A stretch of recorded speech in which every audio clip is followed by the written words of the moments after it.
All of these seams can be hiding places for bed bugs. Remember I said they're thigmotactic, they like something touching both sides of their body.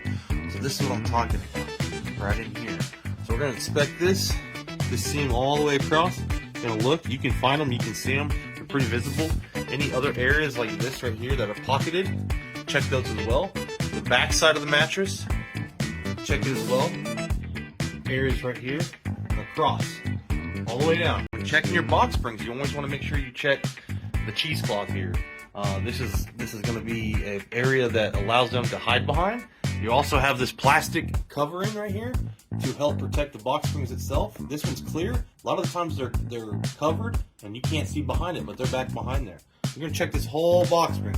The next step would be to check your bed frame. So getting on a granular level, come down here and look at the bed frame. Look at all these little areas that they can hide, all these little corners. 90-degree corners are great. They love to hide in that stuff.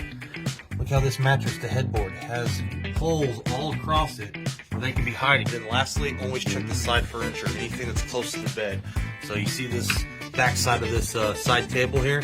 Check this out. See this little crevice here? Yeah, they could definitely be hiding in there as well.